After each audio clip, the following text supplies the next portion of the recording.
Hello friends, this is Alpana Singh. तो देखिए friends, हम आप सभी लोगों के लिए सीटेट 2023 के लिए मैथ पेडागोजी के 15 क्वेश्चंस को लेकर आएंगे हैं। ठीक है, हमारा टारगेट है कि आप लोग 15 में 15 सही कर लें। ठीक है फ्रेंड्स, तो देखिए जो लोग अभी तक हमारे चैनल को लाइक एवं सब्सक्राइब नहीं किए वे कर दीजिए। हमारा चैनल है @learn with अल्पना। चलिए फ्रेंड्स, हम लोग फटाफट से 15 क्वेश्चन कंप्लीट करते हैं और हमारा कोशिश है कि हम लोग 15 मिनट में ही 15 क्वेश्चन को कंप्लीट कर लें। ठीक है, चलिए देखते हैं हमारा सबसे पहला क्वेश्चन क्या है मैथ पेडागोजी के। तो देखिए फ्रेंड्स, यहाँ पर एक कोटेशन दिया गया है। ठीक है, जिसको बताना है कि किसका है। तो चलिए देखते हैं हमारा क्या है पहला क्वेश्चन। ठीक है, देखिए यहाँ पर क्या दिया है क्वेश्चन कि बहुत सारे गणित जानने के बजाय यह जानना अधिक उपयोगी है कि गणितीकरण कैसा या फिर कैसे किया जाए। ठीक है, यह किसका कथन है। यहाँ पर देखिए फ्रेंड्स, हम एक बार फिर से बता दे रहे हैं कि बहुत सारी गणित जानने के बजाय यह जानना अधिक उपयोगी है कि गणितीकरण कैसे किया जाए। यह कथन किसका है। पहला ऑप्शन है जॉर्ज पोल्या का, दूसरा है डेविड व्हीलर का, तीसरा ऑप्शन है फ्रेंड्स हेनरी पोइनकेयर का और चौथा है फ्रेंड्स श्रीनिवास रामानुजन का। तो देखिए फ्रेंड्स, ये जो आपके कोटेशन दिए गए हैं इसका करेक्ट ऑप्शन जो होगा वो किसका है। तो देखिए, ये आपका जो करेक्ट ऑप्शन है फ्रेंड्स, ये आपके डेविड व्हीलर का कथन है। ठीक है फ्रेंड, देखिए हमारे पिछली गणित की जो हमने क्लास लिया था कल, उसमें हमारे स्वर्णा कुमारी कोई हैं, उनका कमेंट आया है कि मैम आप समझाती क्यों नहीं है। ठीक है फ्रेंड्स, देखिए जितना हमसे हो सकता है हम आप लोगों को बखूबी समझाते हैं। ठीक है, बट ये बहुत अच्छा है कि आपको समझ में नहीं आया इसलिए आपने क्वेश्चन किया। तो हम कहेंगे फ्रेंड्स कि आप एक ही वीडियो को 2 से 3 बार देखिए। जहाँ नहीं समझ में आ रहा है ध्यान से उसको सुनिए, ज़रूर आपको समझ में आएगा। क्वेश्चन को समझिए, ज़रूर ही आपको समझ में आएगा। और देखिए फ्रेंड्स, हम भी अपने तरह से पूरे कोशिश कर रहे हैं कि हम आप लोगों को अच्छे से बेहतरीन तरीके से समझा पाएँ, जिससे कि आप लोग अपने सीटेट के एग्ज़ाम में अच्छा मार्क्स ला पाएँ। ठीक है फ्रेंड्स, चलिए तो अब हम लोग अपने अगले क्वेश्चन की ओर चलते हैं। देखिए फ्रेंड्स, हमारा अगला क्वेश्चन है कि गणित की अध्यापिका ने, ठीक है, गणित की अध्यापिका ने अपने विद्यार्थियों से पूछा, आपके पास 9 सौकड़े हैं, सैकड़े हैं। ठीक है, 9 सैकड़े हैं और आप इसमें से 9 दहाइयाँ लेनी या फिर निकालनी है, आपको कितनी संख्या प्राप्त होगी। एक विद्यार्थी ने उत्तर दिया, मुझे शून्य यानी कि 0 मिलेगा। तो यहाँ पर देखिए आगे क्या दिया गया है कि विद्यार्थियों द्वारा दिए गए उत्तर के संदर्भ में निम्नलिखित में से कौन सा कथन सर्वाधिक उपयुक्त होगा। ठीक है फ्रेंड्स, तो यहाँ पर देखिए कोई एक अध्यापिका है जो अपने विद्यार्थियों से पूछती है कि आपके पास 9 सैकड़े हैं। ठीक है, आप इसमें से 9 दहाइयाँ आपको लेनी है या फिर निकालनी है, तो आपको कितनी संख्या प्राप्त होगी। ठीक है, तो कोई एक विद्यार्थी है जिसने बोला कि हमें शून्य यानी कि 0 मिलेगा। तो फ्रेंड्स, जो विद्यार्थियों के द्वारा दिए गए उत्तर के संदर्भ में निम्नलिखित में से कौन सा कथन उपयुक्त होगा वो हमें बताना है। तो चलिए देखते हैं हमारा कथन क्या है। देखिए फ्रेंड्स, हमारा पहला कथन है कि विद्यार्थियों द्वारा प्रश्न हल हो सके इसके लिए अध्यापक को प्रश्न को संख्यात्मक रूप में प्रस्तुत करना चाहिए। ठीक है, और दूसरा ऑप्शन है फ्रेंड्स कि विद्यार्थी द्वारा दिया गया उत्तर सही है। तीसरा है अध्यापक को विद्यार्थियों को उत्तर खोज पाने की प्रक्रिया समझाने के लिए कहना चाहिए और तदनुसार उपचारात्मक युक्ति की योजना बनानी चाहिए। यहाँ पर देखिए फ्रेंड्स, हमने पहले ही बताया है, जहाँ पर आपका खोज आ जाएगा अन्वेषण, वो आपका पॉजिटिव आंसर हो जाएगा। ठीक है, और चौथा ऑप्शन है फ्रेंड्स कि अध्यापक को सही प्रणाली देते हुए प्रश्न का हल श्यामपट्ट पर प्रस्तुत करना चाहिए। ये आपका गलत हो जाएगा यहाँ पर। ठीक है फ्रेंड्स, तो आपका देखिए हमने आपको पहले ही बताया है, जहाँ पर आपका खोज आ गया, अन्वेषण आ गया यहाँ या फिर अवसर आ गया, ठीक है, वो आपका पॉजिटिव आंसर आ जाएगा और आपको ज़्यादा कुछ सोचने की ज़रूरत नहीं है। ठीक है फ्रेंड्स, तो यहाँ पर आपका third option is the right हो जाएगा। चलिए फ्रेंड्स, अब हम लोग अगला क्वेश्चन अपना देखते हैं क्या है। अगला क्वेश्चन देखिए फ्रेंड्स है कि जब 200 में से, ठीक है, 200 में से 135 यानी कि 200 माइनस 135 को घटाने के लिए कहा गया, तब एक विद्यार्थी जोर से बोला 140, 145, 150 और, ठीक है, और उसके बाद 200 माइनस 150 बराबर 50 है। तो यह 50 प्लस 15 माइनस 65 होगा, इसलिए 200 माइनस 135 बराबर 65 है। ठीक है, निम्नलिखित कथनों में से कौन सा कथन विद्यार्थी द्वारा उपयोग की गई वस्तु के बारे में सर्वाधिक उपयुक्त है। यहाँ पर फ्रेंड्स आपको बताना है कि ये जो कथन दिए गए हैं इनमें से ठीक है, विद्यार्थी द्वारा उपयोग की गई युक्ति के बारे में कौन सा कथन सर्वाधिक सही है। तो यहाँ पर देखिए सबसे पहले क्या दिया था कि 200 में से 135 यानी कि 200 माइनस 135 घटाने के लिए कहा गया, तो कोई विद्यार्थी जोर से बोला 140, 145, 150। ठीक है, फिर इसके बाद 200 माइनस 150 बराबर 150 है, तो यह 50 प्लस 15 माइनस 65 होगा। ठीक है, इसके लिए 200 माइनस 135 बराबर 165 है। तो चलिए सबसे पहले हम लोग अपना ऑप्शन देखते हैं, उसके बाद समझते हैं। ठीक है, तो पहला हमारा ऑप्शन है फ्रेंड्स कि विद्यार्थी ने प्रश्न को हल करने के लिए एक वैकल्पिक युक्ति का उपयोग किया है जो कि विद्यार्थी की अवधारणात्मक समझ को दर्शाती है। ठीक है, यहाँ तो आपको फ्रेंड्स बिल्कुल सही है, क्योंकि देखिए वहाँ पर इसने 3 ऑप्शन बताया है, 140, 145, 150। ठीक है, तो यहाँ पर वैकल्पिक दर्शाती है अवधारणात्मक जो है आपका, तो यहाँ पर ये तो करेक्ट है, बट हम लोग आगे ऑप्शन देखेंगे। अगला ऑप्शन है फ्रेंड्स हमारा कि यह एक अस्पष्ट कलन विधि है जो दर्शाती है कि विद्यार्थी के पास कोई अवधारणात्मक स्पष्टता नहीं है। ऐसा बिल्कुल नहीं है फ्रेंड्स, उसने तो पहले ही ऑप्शन दे दिया है, तो ऐसा तो बात ही नहीं हुआ कि उसके पास कुछ या फिर कोई अवधारणात्मक अस्पष्टता नहीं है। ठीक है, थर्ड ऑप्शन है फ्रेंड्स कि विद्यार्थी ने प्रश्न हल करने के लिए तुक्के भिड़ाकर प्रयास करने की विधि का उपयोग किया है। ऐसा भी बिल्कुल नहीं है। ठीक है, और चौथा है फ्रेंड्स कि विद्यार्थी दुविधा में है और इसलिए योग की अवधारणा का उपयोग करके व्यवकलन की समस्या को हल कर रहा है। ऐसा बिल्कुल नहीं है फ्रेंड्स। यहाँ पर देखिए जो आपका सबसे पहला ऑप्शन है, ठीक है, हमने पहले ही आपको बता दिया है कि देखिए जो विद्यार्थी हैं, ठीक है, प्रश्न को हल करने के लिए एक वैकल्पिक युक्ति का उपयोग किया है जो कि विद्यार्थी की अवधारणात्मक समझ को दर्शाती है। यहाँ पर देखिए फ्रेंड्स समझ हमने आपसे पहले ही बताया, जहाँ पर अवसर, समझ, ठीक है, या फिर अनुभव आ जाता है, ये सब आपके सारे के सारे ऑप्शन पॉजिटिव माने जाते हैं। ठीक है फ्रेंड्स, तो यहाँ पर आपका देखिए जो पहला ऑप्शन है वही सबसे सही हो जाएगा। ठीक है फ्रेंड्स, चलिए आगे देखते हैं। आई होप देखिए फ्रेंड्स जितना हम समझा रहे हैं आप लोग को समझ में आ रहा होगा। देखिए जो स्वर्णा कुमारी भाई उनको नहीं समझ में आया, तो हम आप लोगों से रिक्वेस्ट करेंगे कि हमारी जो एक क्लास है उसको 2-2 बार आप लोग देखिए, बिल्कुल और जरूर समझ में आएगा। ऐसा हो ही नहीं सकता कि नहीं समझ में आए। ठीक है फ्रेंड्स, चलिए आगे देखते हैं। अगला क्वेश्चन क्या है फ्रेंड्स कि गणित की अध्यापिका ने अपनी कक्षा में निम्नलिखित प्रश्न हल करने के लिए दिया।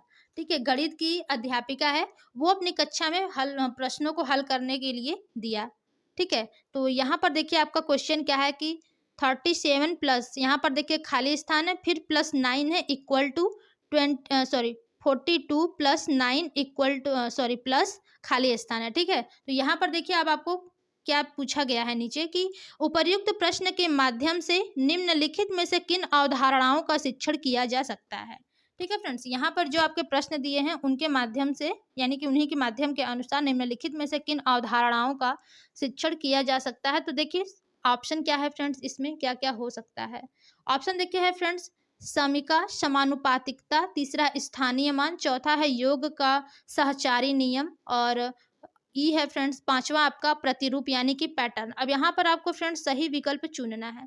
तो फ्रेंड्स देखिए जो आपके क्वेश्चन दिए गए थे वहाँ पे, ठीक है, देखिए जो साहचर्य की नियम की जो परिभाषा होती है वो हमें बताती है कि जब किन्हीं 3 वास्तविक संख्याओं को जोड़ा या फिर गुणा किया जाता है तो संख्याओं का सामूहिकरण या साहचर्य परिणाम को प्रभावित नहीं करता है। ठीक है फ्रेंड्स, तो यहाँ पर देखिए फ्रेंड्स जो हमारा सबसे सही ऑप्शन है वो हमका क्या हो जाएगा, पहला तो समीका सही होगा फ्रेंड्स। ठीक है, और आपका डी भी सही है कि योग का सहचारी नियम, और पैटर्न भी सही है। ठीक है फ्रेंड्स, बी और सी नहीं होगा।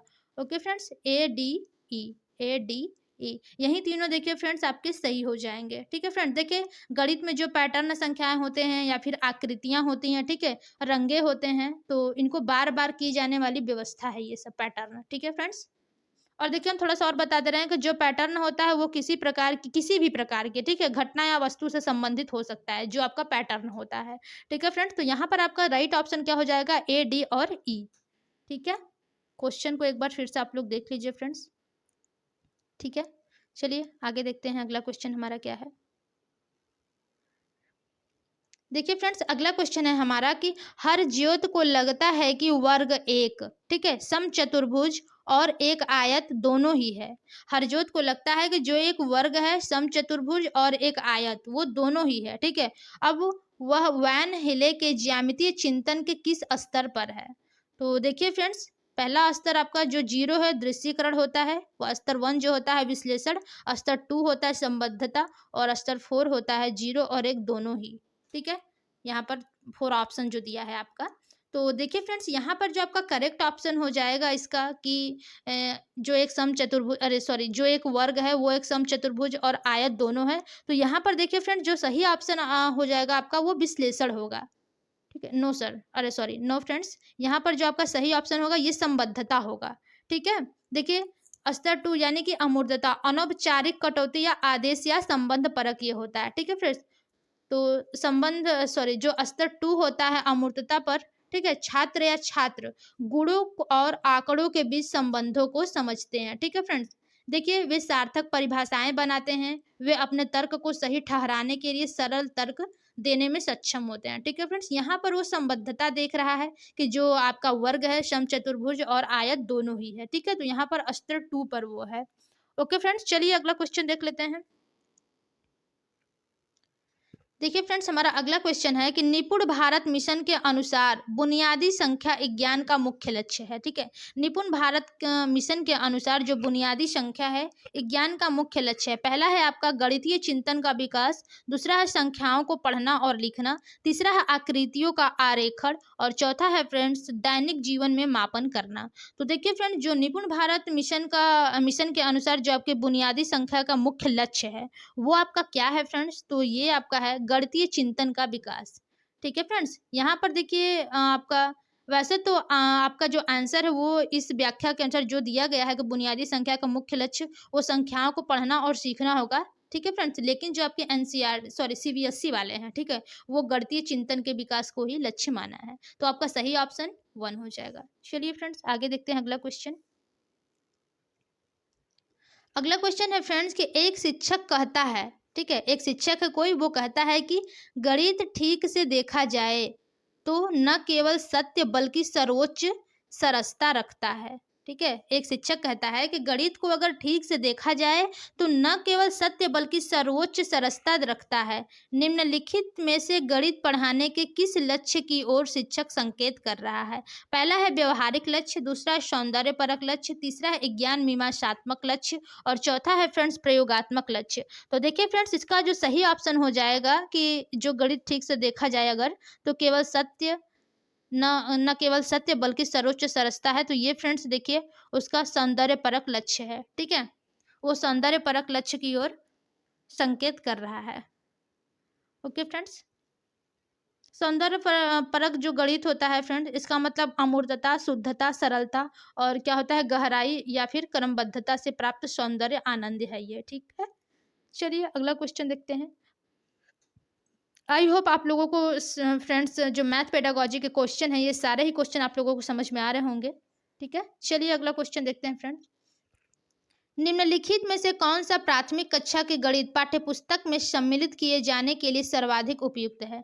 ठीक है फ्रेंड्स, यहाँ पर देखिए फ्रेंड्स आपसे पूछा गया है कि निम्नलिखित में से, ठीक है, 4 ऑप्शन दिया गया है, उसमें से पूछा गया है कि जो प्राथमिक कक्षा की गणित होती है उसमें पाठ्यपुस्तक में सम्मिलित किए जाने के लिए सर्वाधिक उपयुक्त है। पहला ऑप्शन है फ्रेंड्स निश्चित समय सीमा में प्रत्येक विषय या फिर पाठ को पूरा करना, दूसरा है प्रत्येक पाठ के अंत में दिए गए प्रदत्त कार्य और वर्कशीट्स का उपयोग कक्षा टेस्ट के रूप में करना, और अगला देख लीजिए फ्रेंड्स, थर्ड ऑप्शन है आपका विभिन्न अवधारणाओं को प्रस्तुत करने के लिए किस्से, पहेलियां और चित्र, चौथा है हल किए हुए विभिन्न उदाहरणों के बाद अभ्यास प्रश्न।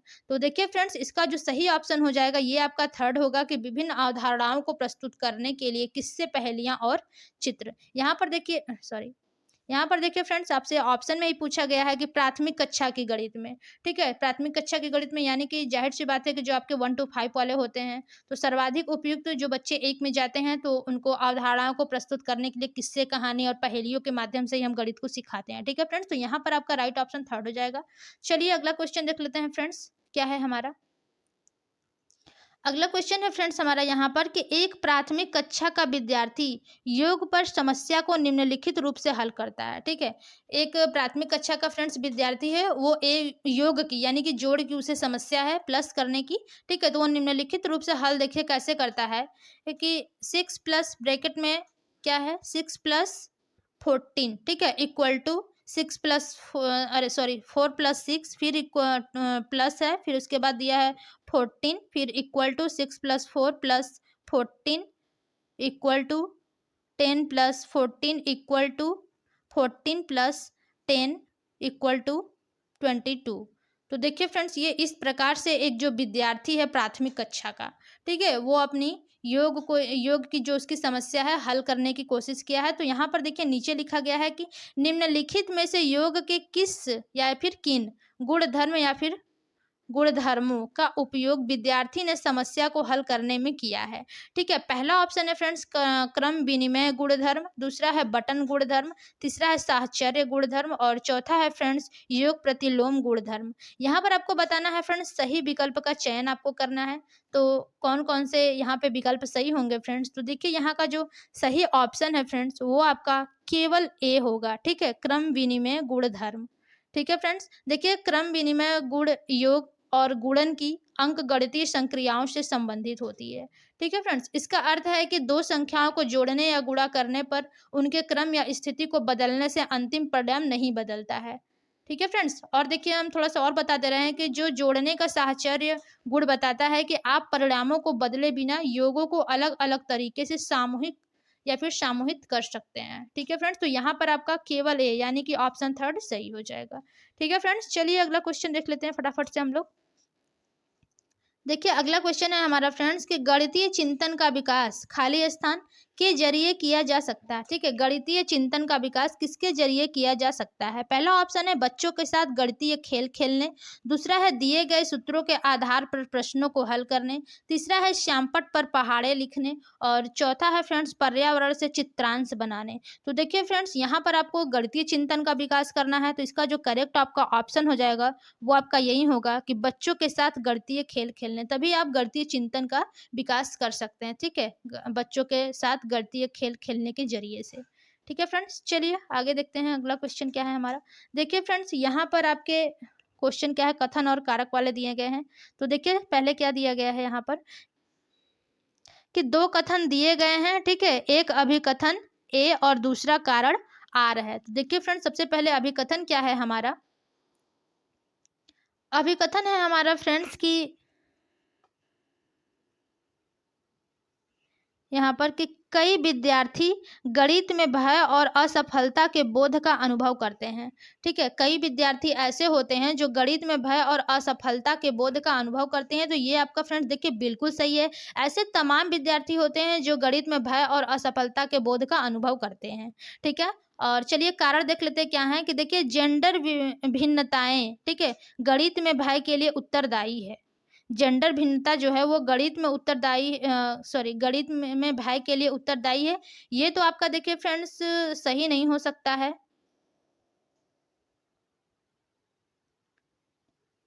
या फिर आप इसको ऐसे भी कह सकते हैं फ्रेंड कि जो आपका जेंडर भिन्नता है, ठीक है, गणित में भय के कारण भय के लिए उत्तरदायी है। देखिए आपका ये जो फ्रेंड जेंडर रूढ़िवादिता होता है, ठीक है, रूढ़िबद्धता, इसमें ये होता है कि जो लड़कियां होती हैं वो गृह विज्ञान में अच्छी हो जाती हैं, ठीक है, या फिर सिलाई कढ़ाई के लिए, और जो बॉयज होते हैं वो गणित में अच्छे होते हैं। तो मान लीजिए थोड़ा सा ये जो रूढ़िबद्धता है इसको हम मान लेते हैं। तो बट फिर भी देखिए फ्रेंड्स, आपका जो ये जो आपका अभिकथन है वो सही हो जाएगा, लेकिन जो आपका आर है फ्रेंड, ये सही का अरे सॉरी जो आर है वो ए का सही कारण नहीं है। ठीक है, इसलिए आपका कौन सा ऑप्शन सही हो जाएगा फ्रेंड, सही कारण नहीं है तो ए और आर दोनों सही है, ये तो गलत हो जाएगा। ए और आर दोनों सही नहीं है, ये भी गलत हो जाएगा। और जो आपका थर्ड है फ्रेंड्स कि ए सही है परंतु आर ए का सही कारण नहीं है, तो ये आपका बिल्कुल सही है फ्रेंड्स, 100% ये आपका थर्ड ऑप्शन सही है। ठीक है फ्रेंड्स, देखिए फ्रेंड्स, ये जो कारक होते हैं कभी कभी गणित की चिंता के लिए जिम्मेदार होते हैं। ठीक है, ऐसा नहीं है कि जिम्मेदार नहीं होते। तो चलिए अब हम लोग अपना अगला क्वेश्चन की ओर चलते हैं और देखते हैं हमारा अगला क्वेश्चन क्या है। देखिए है फ्रेंड्स, ये आपका अगला क्वेश्चन है कि एक प्राथमिक कक्षा का विद्यार्थी व्यवकलन पर एक समस्या निम्नलिखित रूप से हल करता है। ठीक है फ्रेंड्स, एक कोई प्राथमिक कक्षा का विद्यार्थी है जो व्यवकलन पर एक समस्या निम्नलिखित रूप से हल करता है। तो देखिए फ्रेंड्स, उसकी ये जो समस्या है वो इस प्रकार से हल करता है कि 301 है, तो देखिए यहाँ पर 301 माइनस 30, ठीक है, 30 बराबर यानी कि इक्वल टू -30 अपान 331 इक्वल टू 331। ठीक है, तो नीचे देखिए क्या दिया है कि इस प्रकार की त्रुटि के लिए निम्नलिखित में से कौन सा कारक सर्वाधिक उपयुक्त है। ठीक है। ये जो त्रुटि किया है उसने फ्रेंड्स, इसके लिए सबसे सर्वाधिक उपयुक्त कारक क्या है, यहाँ पर देखिए ऑप्शन दिया है पहला कि विद्यार्थी कक्षा में लापरवाह है और ध्यान नहीं दे रहा है। तो ये देखिए फ्रेंड्स बिल्कुल नहीं होगा कि विद्यार्थी लापरवाह है, ध्यान नहीं दे रहा है, ठीक है। दूसरा है सर्वाधिक उपयुक्त कारक पूछा, ठीक है। विद्यार्थी ने शून्य के योग की अवधारणा का व्यवकलन में अति सामान्यीकरण कर दिया है। यहाँ पर ये आपका हो सकता है, बट हम लोग थर्ड ऑप्शन देख लेते हैं, ठीक है। तीसरा ऑप्शन है फ्रेंड्स कि विद्यार्थी योग करना नहीं जानता है और अतः व्यवकलन करने में असमर्थ है। ये आपका बिल्कुल सही नहीं है फ्रेंड्स कि विद्यार्थी जो है वो योग करना नहीं जानता है, ठीक है। चौथा है विद्यार्थी ने पर्याप्त प्रश्नों का अभ्यास नहीं किया है। ये भी आपका देखिए फ्रेंड्स सही ऑप्शन नहीं है। आपका जो सबसे करेक्ट ऑप्शन फ्रेंड्स हो जाता है वो आपका सेकंड होगा कि विद्यार्थी ने शून्य के योग की अवधारणा का व्यवकलन में अति सामान्यीकरण कर दिया है, ठीक है फ्रेंड्स। देखिए जो शून्य का योज्य होता है, ठीक है, गुण केवल यही कहता है कि किसी भी संख्या में शून्य जोड़ने से संख्या नहीं बदलती है, ठीक है फ्रेंड्स। जैसे मान लीजिए दूसरे शब्दों में x प्लस शून्य हमेशा x के बराबर होता है, ठीक है फ्रेंड्स। देखिए जोड़ की तरह ही जब आप किसी संख्या में से 0 घटाते हैं तो आपको ठीक वही संख्या मिलती है। ओके फ्रेंड्स, चलिए तो ये इसका सही ऑप्शन जो होगा वो सेकंड होगा कि शून्य के योग की अवधारणा का व्यवकलन में अति सामान्यीकरण कर दिया है, ठीक है। चलिए अगला क्वेश्चन देखते हैं फ्रेंड्स हमारा क्या है। अगला क्वेश्चन है फ्रेंड्स हमारा कि गणितीय समस्याएं जो कि खुले सिरे वाली होती हैं, ठीक है, गणितीय समस्याएं जो कि खुले सिरे वाली होती हैं डैश विकसित करता है। पहला है अभिसारी चिंतन, दूसरा है सृजनात्मक चिंतन और तीसरा है फ्रेंड्स अपसारी चिंतन और आपका जो फोर्थ ऑप्शन है फ्रेंड कि प्रक्रियात्मक प्रवाह, ठीक है। सही विकल्प का चयन कीजिए।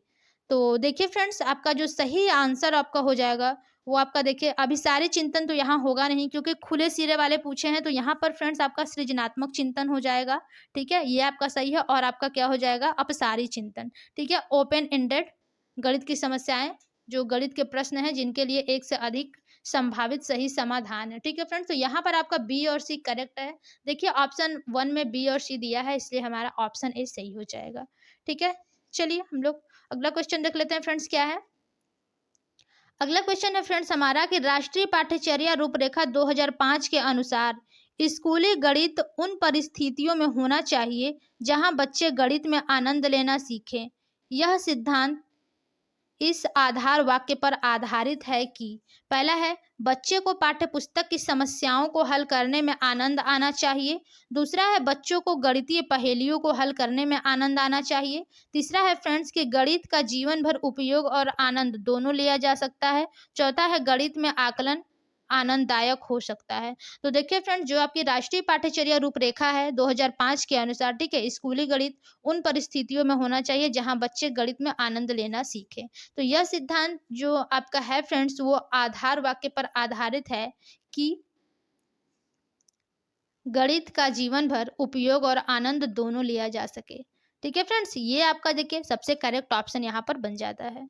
चलिए अगला क्वेश्चन देख लेते हैं फ्रेंड्स क्या है कि गणित के शिक्षण के शिक्षा शास्त्रीय विषय वस्तु विज्ञान में सम्मिलित है, ठीक है। गणित के शिक्षण के शिक्षा शास्त्रीय विषय वस्तु विज्ञान में सम्मिलित हैं। ऑप्शन देखिए फ्रेंड्स यहाँ पर क्या क्या दिया है।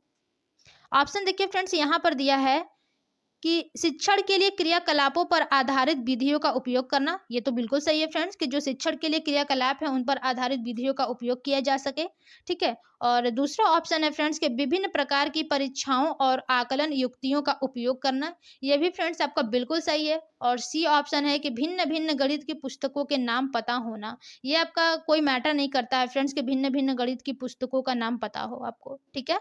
और डी ऑप्शन है आपका फ्रेंड्स कि विषय विशिष्ट जानकारी होना, ये आपका फ्रेंड्स देखिए बिल्कुल सा करेक्ट ऑप्शन है कि जो विषय की विशिष्ट जानकारी है वो आपके पास होनी चाहिए, ठीक है फ्रेंड्स। तो देखिए ए बी और डी कौन से ऑप्शन में है, ऑप्शन फोर्थ में, इसलिए देखिए फ्रेंड्स आपका सही ऑप्शन क्या हो जाएगा फोर्थ। ओके फ्रेंड्स देखिए हिंदी पेडागोजी में हमने अपने 15 क्वेश्चन को डिस्कस किया है और आप लोग कमेंट करके जरूर हमें बताइएगा कि आउट ऑफ कितने 15 सही हुए हैं आपके, ठीक है फ्रेंड्स। देखिए जो लोग अब तक हमारे चैनल को लाइक एवं सब्सक्राइब नहीं किए हैं वो लोग कर दीजिए। तो आज के लिए देखिए फ्रेंड्स बस इतना ही, मिलते हैं अब हम अपने कल ईवीएस की क्लास में, तब तक के लिए धन्यवाद।